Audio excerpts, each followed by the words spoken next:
Spesialit obat saluran pencernaan, golongan obat antasida, nama generiknya aluminium hidroksida dan magnesium hidroksida. Nama dagangnya antasida doen, posologinya 200 mg. Indikasinya meringankan gejala akibat kelebihan asam lambung. Dosisnya 1-2 tablet sebelum makan, yaitu dengan cara dikunyah, maksimal 4 kali sehari. Mekanisme kerjanya menetralkan asam lambung dan menginaktifkan pepsin sehingga rasa nyeri ulu hati akibat iritasi oleh asam lambung dan pepsin berkurang. Kontraindikasinya, penderita yang hipersensitif terhadap aluminium hidroksida dan magnesium hidroksida. Efek sampingnya, gangguan saluran cerna. Kemudian nama generik magnesium trisilikat, nama dagangnya adedecacid gastrinal, posologinya 300 mg. Indikasinya dispepsia, mekanisme kerjanya melunakkan feses sehingga buang air besar menjadi lancar. Kontraindikasinya hipofosfatenia. Efek sampingnya diare, batu ginjal jika penggunaannya dalam jangka panjang. Kemudian golongan obat anti kembung, nama generiknya simeticon, nama dagangnya Adimak, Anflat, Bunfantacid, posologinya 50 mg. Indikasinya mengurangi penimbunan gas dalam saluran cerna. Dosisnya simetokin ada dalam bentuk kombinasi dengan antasida. Mekanisme kerjanya mengurangi tegangan pada gelambung gas sehingga gelambung gas dapat diurai. Kontraindikasinya hipersensitivitas terhadap simeticon. Efek sampingnya kepadatan tinja berkurang.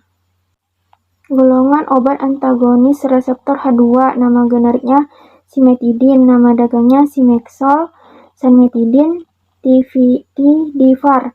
Posologinya 200 mg, indikasinya untuk tukak lambung, tukak duodenum. Dosisnya 2-4 kali 400 mg per hari setelah makan, pagi, sebelum tidur malam, selama 4-6 minggu. Mekanisme kerjanya mengurangi produksi asam lambung yang berlebih akibat penghambatan reseptor histamin H2. Kontraindikasinya hipersensitivitas terhadap simetidin. Efek sampingnya yaitu sakit kepala, pusing, diare, mual, dan muntah. Selanjutnya golongan obat analog prostaglandin, nama generiknya rebamipid, nama dagangnya Mucosta besantek, posologinya 100 mg, indikasinya untuk tukak lambung dan gastritis. Dosisnya 3x100 mg per hari, diberikan pada waktu pagi hari, sore, dan menjelang tidur malam. Mekanismenya yaitu meningkatkan daya tahan selaput lendir yang melapisi dinding lambung terhadap asam cairan lambung.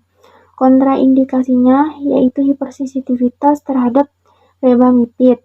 Efek sampingnya terdapat kemerahan, gatal, dan konstipasi saluran cerna.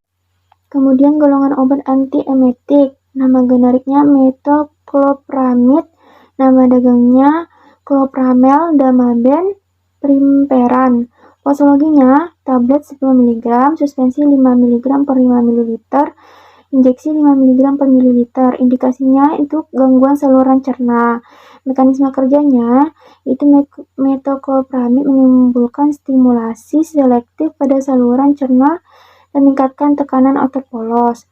Kontraindikasinya obstruksi gastrointestinal. Efek sampingnya mengantuk, gelisah, diare, dan depresi. Golongan obat proton pump inhibitor PPI, nama generiknya omeprazol, nama dagangnya Meisec, Redusec, Nosec, Pumpitor. Posologinya 20 mg, indikasinya untuk tukak lambung, tukak duodenum. Dosisnya tukak lambung dengan duodenum itu dosis awal 1x20 mg per hari selama 4-8 minggu. dapat ditingkatkan menjadi 40 mg per hari pada kasus yang berat. Mekanisme kerjanya menghambat sekresi asam lambung dengan cara berikatan pada pompa H+K+ATP AC. Kontraindikasinya hipersensitivitas terhadap omeprazol. Efek sampingnya urikaria, mual, muntah, konstipasi, kembung, dan nyeri otot. Nama generik ranitidin, nama dagangnya ranitidin HCl. Posologinya 150 mg per tablet, 25 mg per mili injeksi. Indikasinya tukak lambung, tukak duodenum. Kemudian dosisnya untuk oral dan injeksi. Mekanisme kerjanya yaitu menurunkan kadar asam lambung yang diproduksi lambung. Kontraindikasinya hipersensitivitas terhadap simetidin. Efek sampingnya itu sakit kepala, pusing, diare, mual, dan muntah. Golongan obat antispasmodik, nama generiknya atropin sulfat atau ekstrak belladonna. Nama dagangnya Spasma, posologinya 10 mg, indikasinya untuk hipermotilitas, kolik, ulkus, tikum. Dosisnya dewasa, 1 tablet diberikan maksimal 3 kali sehari. Mekanisme kerjanya itu merelaksasikan otot polos. Efek sampingnya konstipasi, penurunan sekresi, bronkus, dan takikardia. Golongan obat antimotilitas, nama generiknya loperamid, nama dagangnya Amerol Colidium. Gradilex, posologinya 2 mg, indikasinya untuk pengobatan simptomatik. Dosisnya untuk dosis dewasa, dosis awal 4 mg, dilanjutkan 2 mg setiap buang air besar. Dosisnya maksimal 16 mg per hari. Mekanismenya memperlambat gerakan usus dan membuat feses menjadi lebih padat. Kontraindikasinya diare bercampur darah, diare disertai demam tinggi, nyeri perut tanpa diare. Efek sampingnya kembung, nyeri perut, mulut kering. Selanjutnya golongan obat pencahar osmotik, nama generiknya Lactulosa, nama dagangnya Dalcolactol, Opilax, dan Pralax. Posologinya sirup 10 gram per 15 ml. Indikasinya konstipasi. Dosisnya untuk dewasa konstipasi yaitu 15 sampai 30 ml sebagai dosis tunggal atau dosis terbagi. Mekanisme kerjanya mengalirkan cairan ke usus sehingga membuat tinja lebih lunak dan mudah dikeluarkan.